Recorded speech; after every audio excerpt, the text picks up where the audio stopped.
ಶಾಲಾ ಕಾಲೇಜಿಂದ ಹಿಡಿದು ಜೈಲುವರೆಗೂ ಡ್ರಗ್ಸ್ ಮಾರಾಟ ಜಾಲಾಗಿದೆ.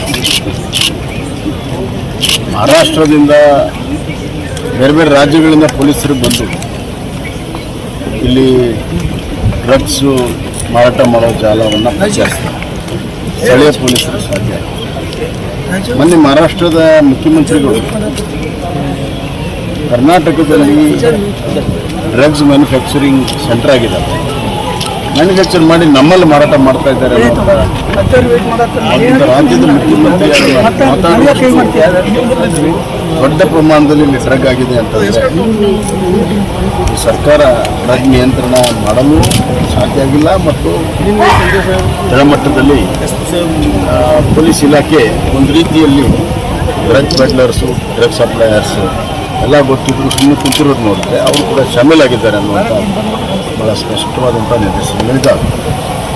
ಇದರಿಂದ ಏನಾಗಿದೆ ಅಂದರೆ ಕಾನೂನು ಸುವ್ಯವಸ್ಥೆ ಕೆಡ್ತಾರೆ, ಹಾಡೇ ಹಗಲು ಮರ್ಡರ್ಗಳಾಗ್ತವೆ. ಡೇ ಲೈಟ್ ಇವತ್ತು ಬೆಂಗಳೂರಿನಲ್ಲಿ ಒಂದು ಓಪನ್ ಆಗಿ ಮರ್ಡರ್ ಆಗಿದೆ, ಒಂದು ಹೆಣ್ಮಗಳು ಮರ್ಡರ್ ಆಗಿದೆ. ಈ ಥರ ನಿರಂತರವಾಗಿ ನಡೀತಾ ಇದ್ದಾವೆ.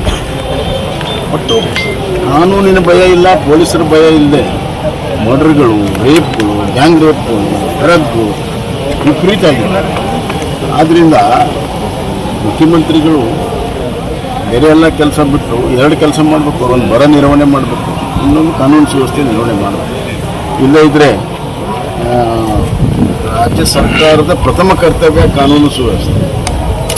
ಅದರಲ್ಲಿ ಸಂಪೂರ್ಣವಾಗಿ ವಿಫಲರಾದರೆ ಜನ ಮಾತ್ರ ತಕ್ಕ ಪಾಠವನ್ನು ಒಪ್ಪಿಸ್ತಾರೆ.